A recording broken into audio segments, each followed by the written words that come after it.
In this video, you're going to learn how to take a page of data in Excel and turn it into a flexible pivot table in just a few minutes.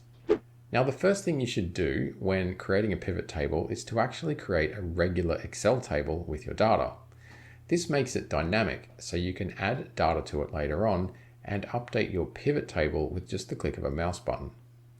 Before you start, just make sure your data has a header row, which I have right here in row 1.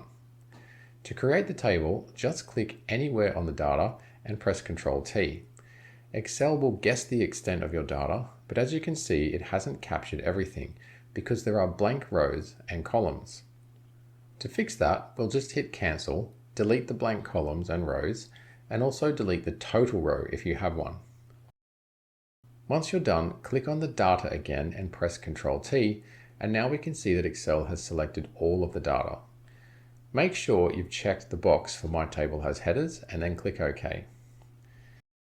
Now that your data is organized into an Excel table, go to the Insert tab in the ribbon, select Pivot Table and click on From Table Range. Select the range by clicking and dragging your mouse across the data, and when you've selected it all, you should see the name change to the name of the table, which in this case is Table 1. Next, we need to choose whether to open the pivot table on a new worksheet or on the current one.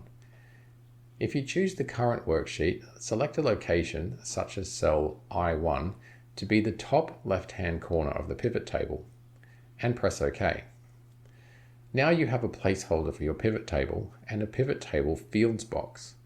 You can move this box around or resize it if needed. To put data into the pivot table, start with Values.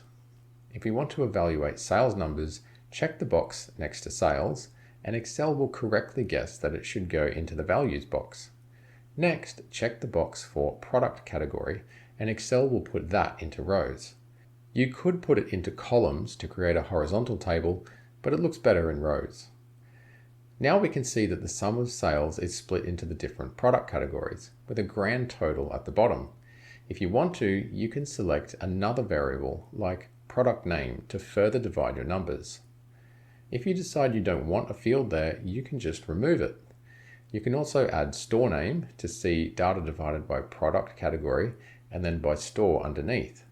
If you switch those around, it will show stores first, with product categories underneath.